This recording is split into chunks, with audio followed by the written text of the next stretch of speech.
Oke, kita mulai ya. Kata pemasaran atau marketing kayaknya kita semua sering dengar ya. Tapi apa sih artinya sebenarnya? Nah, di bahasan kali ini kita akan bedah tuntas apa itu pemasaran.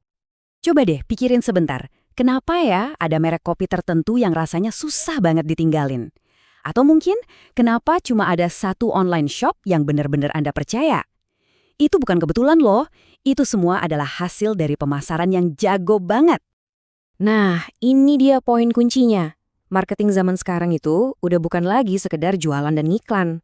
Lupakan deh iklan-iklan yang cuma ganggu. Intinya sekarang tuh gini, gimana caranya kita bisa ngerti banget apa maunya pelanggan sampai kita bisa ciptain sesuatu yang benar-benar berharga buat mereka.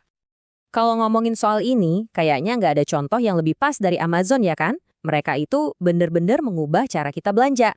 Dan rahasianya cuma fokus ke satu hal, customer value atau nilai bagi pelanggan. Nah, kutipan dari Jeff Bezos ini terobsesi dengan pelanggan. Simple banget kan? Tapi jangan salah, seluruh kerajaan Amazon itu dibangun di atas filosofi ini.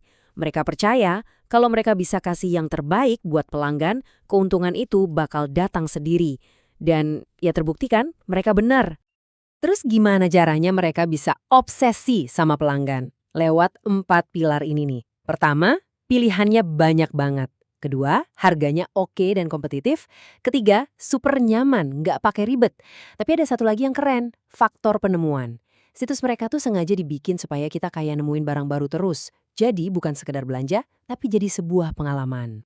Dan inilah hasilnya, 386 miliar dolar. Itu dalam setahun loh. Biar kebayang, angka ini tuh lebih besar dari PDB kebanyakan negara di dunia. Gila kan? Ini bukan cuma angka penjualan biasa. Ini bukti nyata dari kekuatan obsesi sama pelanggan. Kalau kita bisa kasih nilai yang luar biasa secara terus-menerus, pelanggan pasti bakal balas dengan loyalitas dan ya, dengan daya beli yang dahsyat. Oke, kesuksesan Amazon emang gila-gilaan. Tapi pertanyaannya, apa ini cuma sihirnya Amazon aja? Atau jangan-jangan ada formulanya? Jawabannya ada. Di balik setiap strategi marketing yang sukses, ada sebuah kerangka kerja yang bisa dipakai siapa aja. Yuk kita bongkar bareng-bareng. Nah, ini dia resepnya. 5 langkah proses pemasaran. Coba perhatikan, ini tuh kayak siklus, bukan cuma jalan lurus. Langkah pertama, itu fondasinya. Pahami dulu pasar dan maunya pelanggan. Nggak mungkin kan kita bikin sesuatu yang berharga kalau kita nggak tahu apa yang mereka butuhin. Langkah 2 dan 3, ini soal membangun jembatannya. Mengubah pemahaman tadi jadi strategi dan program yang nyata. Dari produknya, harganya, sampai cara promosinya. Langkah 4, ini intinya. Bangun hubungan yang beneran, bukan cuma transaksi jual-beli.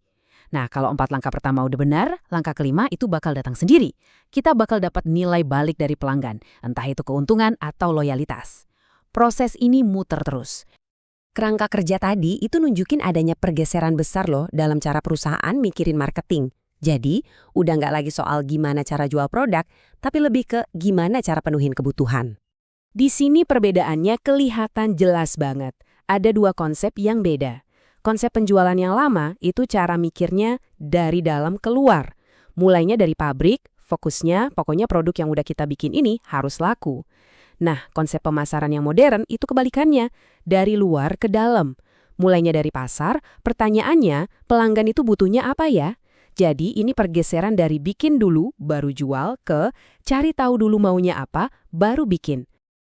Dan ternyata pemikiran ini masih berkembang lagi. Sekarang ada yang namanya konsep pemasaran kemasyarakatan. Ini nambahin satu lapisan lagi di atasnya. Pertanyaannya jadi, gimana kita bisa melayani pelanggan sekaligus baik buat masyarakat dan lingkungan dalam jangka panjang? Jadi bukan cuma soal untung, tapi juga soal dampak.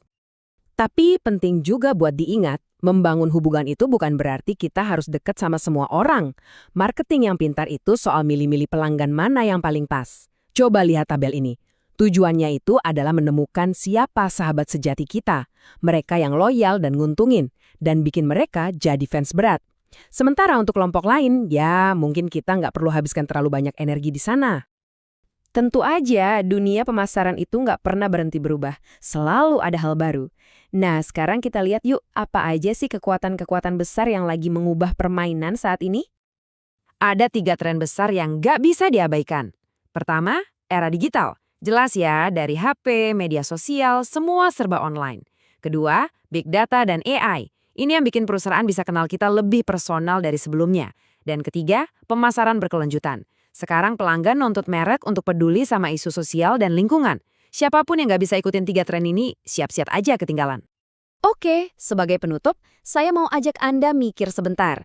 Coba deh, sebutin merek apa yang benar-benar udah dapetin loyalitas Anda.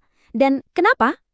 Setelah kita bahas semua tadi, coba analisis. Apa mereka kasih nilai yang luar biasa? Apa mereka benar-benar ngertiin kebutuhan Anda? Kemungkinan besar jawabannya iya, dan itulah inti dari pemasaran modern yang sesungguhnya.